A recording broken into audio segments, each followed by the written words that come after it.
नमस्कार दोस्तों, स्वागत है आपका मेरे YouTube चैनल नवीन खोज में। बजरंगबली हनुमान जी से मिली हुई प्रेरणा से आज से मैं एक वीडियो सीरीज़ की शुरुआत करने जा रहा हूं, जिसका नाम है रामपथ। क्योंकि ये एक आध्यात्मिक वीडियो सीरीज़ है और मैं जन्म से ही एक मूढ़, अज्ञानी और अविवेकी आदमी हूं, तो जाहिर सी बात है कि इस वीडियो सीरीज़ को बनाते टाइम मुझसे कई गलतियाँ होंगी और कई गलतियाँ आप शायद देख पाएंगे। तो मेरी एक ही विनती है कि मुझसे कोई गलती हो रही होगी तो मुझे क्षमा कर दीजिएगा। तो चलिए शुरू करते हैं अपनी इस वीडियो सीरीज़ का पार्ट 1।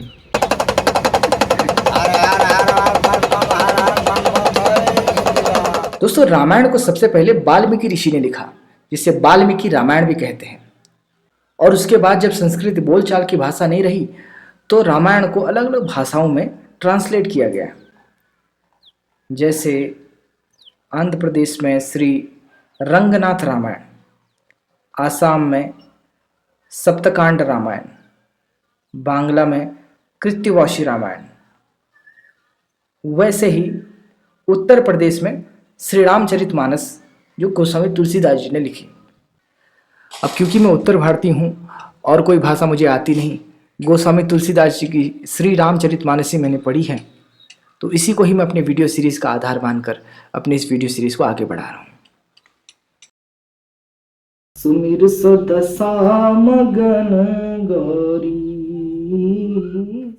दोस्तों, मैं वैसे बहुत भावुक इंसान हूँ।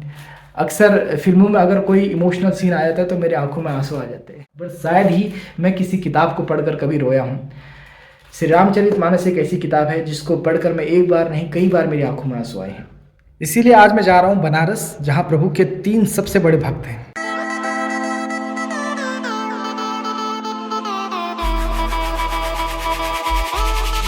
जैसे ना आज के ज़माने में एक नौजवान लड़का रहता था तो उसकी दिनचर्या कैसी होती थी। जैसे आज के सब मोबाइल में घुसे रहते हैं, तो उस टाइम पे किस प्रकार का नौजवान लोग क्या क्या करते थे? सुबह शाम पहले के नौजवान की दिनचर्या अच्छी होती थी। हाँ, वही ना, कैसी रहती थी हमको पता नहीं। कोई भी व्यक्ति मोबाइल लेकर चिपका नहीं रहता। अब आज के साल भर का बच्चा लिए मोबाइल बस। सही बात है।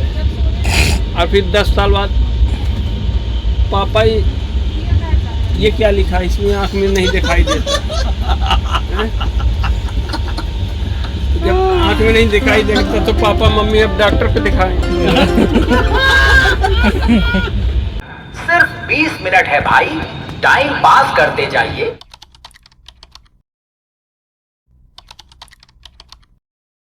दोस्तों, बनारस को काशी भी कहते हैं और काशी जो है कि एशिया का सबसे पुराना शहर हुआ करता था। पहले ये शिक्षा का केंद्र था, लोग यहाँ पढ़ाई लिखाई करने जाते थे और अगर कोई काशी से पढ़कर आ जाता था ना तो उससे बहुत बड़ा विद्वान माना जाता था। ठीक उसी तरह जैसे आजकल कोई IIT IIM से पढ़ लेता है तो उसे एक इंटेलिजेंट पर्सन का दर्जा मिलता है। ऐसा लगता है कि ऐसा मतलब कोई IIT IIM से पढ़ लेता है तो पता चलता है कि भाई ये आदमी ज़िंदगी में कुछ अच्छा ही करेगा। ठीक उसी तरह अगर कोई काशी पढ़कर आ जाया करता था तो उससे बड़ा विद्वान माना जाता था, समाज में बड़ी इज्जत होती थी उसका। अरे काशी पढ़कर आया, काशी पढ़कर आया, इस प्रकार की इज्जत होती थी। काशी सनातन संस्कृति का पावन और सबसे प्राचीन नगर, जहां गंगा, यमुना, सरस्वती तीनों एक दूसरे का हाथ पकड़कर एक साथ काशी के घाटों पर बहती है और रोज न जाने कितने श्रद्धालु इनमें डुबकी लगाकर अपने पाप धोते हैं।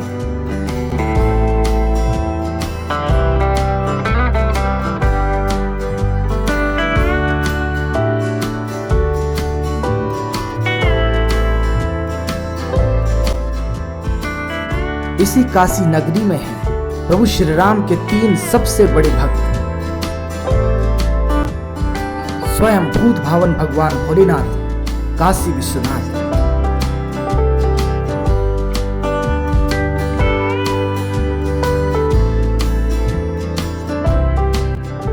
संकट मोचन हनुमान,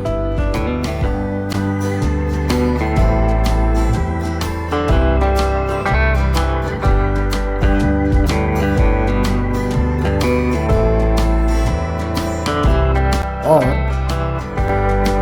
कलयुग के वाल्मीकि गोस्वामी तुलसीदास।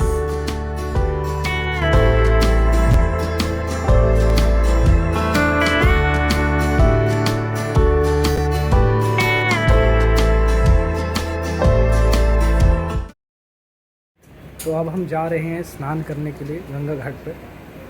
अभी हम हैं पांडे घाट पर और ये हमारे साथ हैं झांसी वाले संदीप त्रिपुरारी महादेव शंभु त्रिपुरारी जटाधर शंकर शंकर शंकर शंकर महादेव।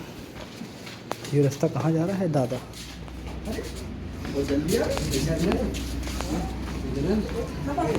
शिव ने भजो दीन रात। दोस्तों अब हम आ चुके हैं गंगा घाट पर, अब करेंगे स्नान।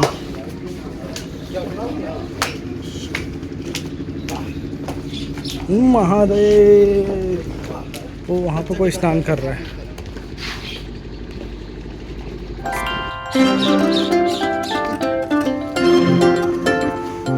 तो यहाँ चल रहा है दोस्तों बोट बनने का काम। तो आइए देखते हैं कि ये बोट बनाई कैसे जाती है।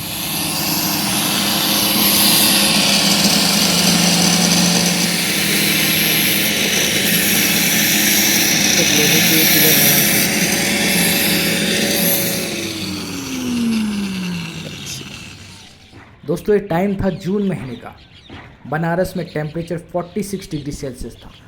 बहुत ही ज़्यादा गर्मी थी, दिन का समय था और उस टाइम पे ये गंगा स्नान इतनी गर्मी में सही में आत्मा को तृप्त कर देने वाला एहसास था, जो मुझे लगता है हम लोग अपने जीवन में कभी नहीं भूल पाएंगे।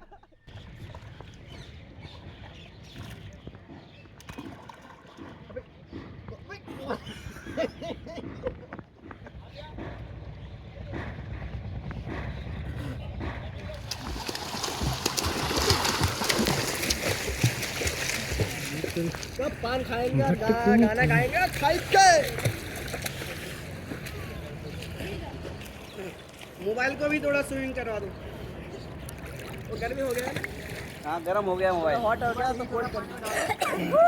वाटरप्रूफ है क्या मोबाइल? ये देखिए दोस्तों नागिन डांस करते हैं बनारस के घाट पर अभी हम लोग नागिन डांस।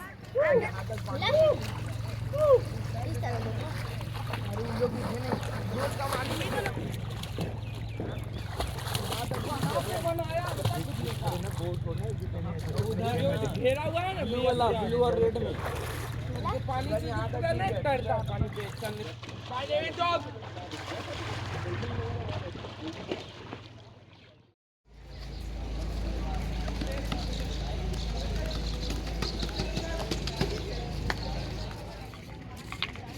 ये है दोस्तों तुलसी घाट।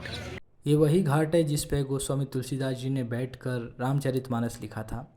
दोस्तों गोस्वामी तुलसीदास जी उस टाइम पे भारत में थे जब भारत में मुगल शासन था। अकबर यहाँ के राजा थे। तो गोस्वामी तुलसीदास जी एक काव्यात्मक लेखक थे जिनकी एक विशिष्ट शैली थी। उनके कई काव्यात्मक लेख हैं जो सनातन धर्म में बहुत ही ज़्यादा प्रचलित हैं, जैसे हनुमान चालीसा, बजरंग बाण, संकट मोचन हनुमान अष्टक, हनुमान बाहुक। ठीक उसी प्रकार उन्होंने श्री रामचरितमानस लिखी, जो प्रभु श्री राम के चरित्र की गाथा है, जिसे आदिकाल में ऋषि वाल्मीकि जी ने संस्कृत भाषा में लिखा था। फिर उसे कलयुग में गोस्वामी तुलसीदास जी ने अवधी में ट्रांसलेट किया। अवधी एक लोकल भाषा है जो अयोध्या में बोली जाती है। दोस्तों संत महात्मा बताते हैं कि गोस्वामी तुलसीदास जी द्वारा जो लिखे गए काव्य हैं, लिखे गए ग्रंथ हैं, वो सिर्फ किताबें नहीं हैं बल्कि सिद्ध मंत्र हैं। तो संत महात्मा बताते हैं कि अगर आप हनुमान चालीसा का पाठ संकल्प लेकर करें, 7 दिन, 14 दिन, 21 दिन का संकल्प लेकर अगर आप हनुमान चालीसा का पाठ करते हैं तो आपकी लाइफ की बड़ी से बड़ी प्रॉब्लम सॉर्ट आउट हो जाती है। उसी प्रकार उनका एक और काव्य है बजरंग बाण।